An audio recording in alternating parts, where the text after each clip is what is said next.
दोस्तों, आज के डिजिटल युग ने एक ऐसा शोर पैदा किया है जिसके अंदर हम सभी अशांत हैं। चाहे हम कहें या ना कहें, हर आदमी इस शोर से बाहर आना चाहता है, एक ऐसी मानसिक शांति प्राप्त करना चाहता है जिसमें वो अकेला हो और कुछ समय अपने स्वास्थ्य के लिए और अपने साथ व्यतीत कर सके।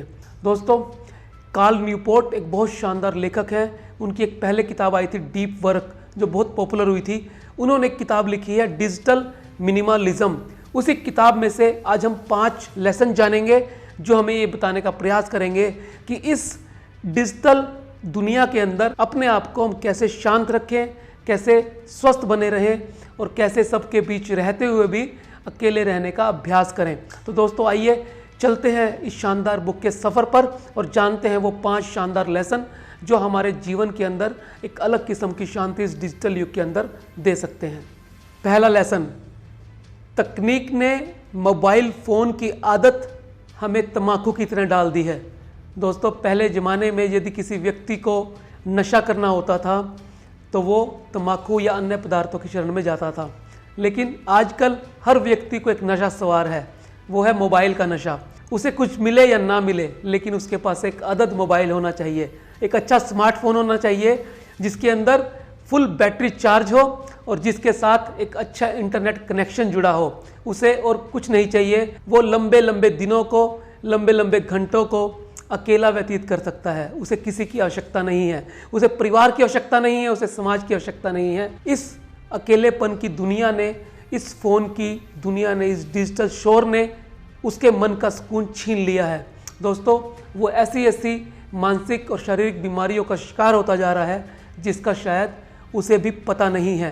लेखक ने एक एक्सपेरिमेंट किया 1600 वॉलंटियर के साथ और 1 महीना तक ये एक्सपेरिमेंट चला। इस एक्सपेरिमेंट में लेखक ने देखा कि किस तरह से इस डिजिटल वर्ल्ड से, किस तरह से इस सोशल मीडिया की दुनिया से व्यक्ति को बाहर निकाला जा सकता है और किस तरह के साइड इफ़ेक्ट इस सोशल मीडिया की दुनिया ने लोगों को दिए हैं। तो जब वो परिणाम निकल के आए, उससे ये टर्म इजाद हुई डिजिटल मिनिमलिज्म। इसका अर्थ ये है कि किस तरह से हम डिजिटल वर्ल्ड को, सोशल मीडिया की दुनिया को बाय बाय कहें और कम से कम इसका इस्तेमाल करें ताकि इसके दुष्प्रभावों से हम बच सकें।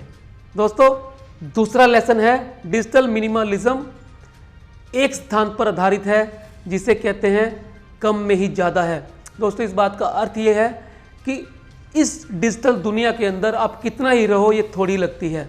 इसका आपको एक निश्चित समय करना होगा इसको देखने के लिए, ईमेल चेक करने के लिए, नोटिफिकेशन चेक करने के लिए। यदि आप इससे बचना चाहते हैं तो आपको एक ही काम करना होगा कि आपको सारे बेकार नोटिफिकेशन बंद करने होंगे और एक समय निर्धारित करना होगा अपनी ईमेल्स को चेक करने का, न्यूज़ को चेक करने का, अपने लाइक्स को, कमेंट को चेक करने का। वो एक दिन में 15 से 20 मिनट या आधा घंटा हो सकता है या 15-15 मिनट सुबह और शाम हो सकते हैं। क्योंकि अगर आप पूरा दिन लाइक्स, नोटिफिकेशंस, ईमेल्स और न्यूज़ को ही चेक करते रहेंगे तो आपकी सारी की सारी एफिशिएंसी और प्रोडक्टिविटी खत्म हो जाएगी और आप एक ऐसे स्टूपिड दिमाग के मालिक बन जाएंगे जिसके लिए आप बने ही नहीं थे। तो दोस्तों, इस बुद्धू बक्से जो कभी हम टीवी को कहते थे और आजकल स्मार्टफोन को कहते हैं, इससे बाहर आने के लिए आपको समय निर्धारित करना पड़ेगा जिसमें आप इस सोशल मीडिया के संपर्क में रह सकें। तो इसीलिए कहा है कि कम ही ज़्यादा है, यानी आप कम इस्तेमाल करें वो भी ज़्यादा है। दोस्तों, तीसरा लेसन है इस विशियस साइकिल, यानी इस दुष्चक्र से बाहर आने के लिए 30 दिन तक डिजिटल मीडिया, सोशल मीडिया से दूरी बनाएं। दोस्तों, आज के इस समय के अंदर डिजिटल मीडिया, सोशल मीडिया से दूरी बनाना ऐसे लगता है कि जैसे हमारी कोई प्रिय वस्तु छीन ली गई हो, जैसे हमारा कोई नज़दीकी व्यक्ति संसार से चला गया हो। हर व्यक्ति चाहता है कि मेरा प्रिय फ़ोन इंटरनेट कनेक्शन के साथ मेरे पास रहे। तो दोस्तों, यदि आप चाहते हैं अपने मन को शांत करना, इस डिजिटल दुनिया के शोर से अपने आप को अलग करना, तो आपको 1 महीना तक ऐसे काम करने होंगे जिससे ये डिजिटल मीडिया आपसे दूरी बना ले या आप इस डिजिटल मीडिया से दूरी बना लें। आपको अपने फ़ोन के अंदर से वो सारे के सारे एप्लीकेशन जो आपके लिए, जो आपकी प्रोडक्टिविटी को कम करते हैं, जो आपकी एफिशिएंसी को कम करते हैं, उन सबको निकाल दीजिए। सारी नोटिफिकेशन बंद कर दीजिए और एक थोड़ा सा समय निर्धारित कर लीजिए जिसमें आप अपने फ़ोन के साथ रह सकें और बाकी समय इस 30 दिन तक इस पूरी की पूरी डिजिटल दुनिया से दूरी बना लें और बाद में सिर्फ वही ऐप इंस्टॉल करें जो आपके काम के हैं और समय जो आपने निर्धारित किया है उसी समय इनको चेक करें, उसी समय इनको देखें ताकि दोबारा से आप इस चक्कर में, इस विशेष साइकिल में ना फंसें। दोस्तों, चौथा लेसन है लो क्वालिटी के आनंद से हाई क्वालिटी के आनंद की तरफ शिफ्ट करें। ये एक बहुत इंपॉर्टेंट बात है। दोस्तों, यदि हम चाहते हैं अपने समय का सदुपयोग करना और सही में आनंद की प्राप्ति करना तो हमें वर्चुअल दुनिया से बाहर आना है, रियल दुनिया की तरफ। हमें असली आनंद ढूंढना है। कहाँ है? वो है अपने साथ। आपको कुछ समय सॉलिट्यूड में बिताना है, अकेले में बिताना है, मेडिटेशन करना है, एक्सरसाइज करना है, फिटनेस पे ध्यान देना है, अपने खान पान पे ध्यान देना है और जो दुनिया आपसे छूटती जा रही है, आपका परिवार, आपके समाज, आपका दोस्त, उन सबके संपर्क में रहने का प्रयास करना है। जो लाइक आप किसी के कमेंट पर देते हैं, जो लाइक लोग आपकी पोस्ट पर देते हैं, उससे कुछ समय से बाहर आना है। वो रियल दुनिया नहीं, वो वर्चुअल दुनिया है।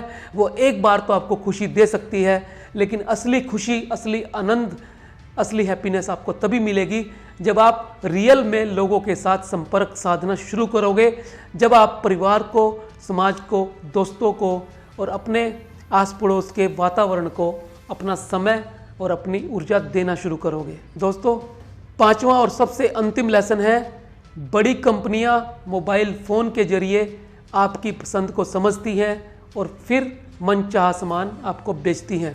दोस्तों, ये बहुत इम्पोर्टेंट बात है कि आज अटेंशन इकोनॉमी का ज़माना है। बड़ी बड़ी कंपनियां, चाहे वो गूगल है, फेसबुक है, नेटफ्लिक्स है, वो आपकी पसंद को फ़ोन के जरिए समझती हैं। जब आप सारा दिन फ़ोन के संपर्क में होते हैं और अपनी पसंद नापसंद फ़ोन के साथ शेयर करते हैं, यानी जब आप कुछ सर्च करते हैं, वो मेमोरीज, सारी की सारी सर्चेज ये कंपनी अपने पास डाटाबेस के रूप में सिक्योर कर लेती हैं और फिर ये एनालिसिस करती हैं कि आपको क्या चीज़ें पसंद हैं और क्या नहीं है।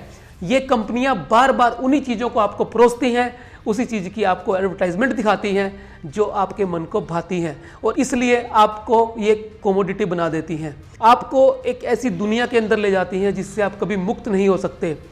अपनी हैसियत से ज़्यादा चीज़ों को खरीदते हैं। जिस तरह से कंज्यूमरिज्म की शुरुआत हुई थी, उसी तरह से ये बड़ी कंपनियां आपको उसी चक्कर में दोबारा फंसाने का प्रयास करती हैं और धीरे धीरे करके आपकी इकोनॉमिक स्थिति पर, आपकी जेब पर, आपके पूरे के पूरे आचार व्यवहार पर इस बात का असर डलता है। यानी आप मानसिक और शारीरिक स्वास्थ्य के साथ साथ फाइनेंशियल क्राइसिस में भी आ सकते हैं। तो इसीलिए यदि आप चाहते हैं इस कुचक्कर से, इस दुष्चक्कर से निकलना, तो आपको डिजिटल मिनिमलिज्म को समझना होगा और आज से ही इसके ऊपर काम करना शुरू करना होगा और इस दुष्चक्कर से बाहर आने के लिए अपनी पसंद नापसंद इन कंपनियों के साथ शेयर नहीं करनी होगी ताकि आप इस प्रभाव से बच सकें।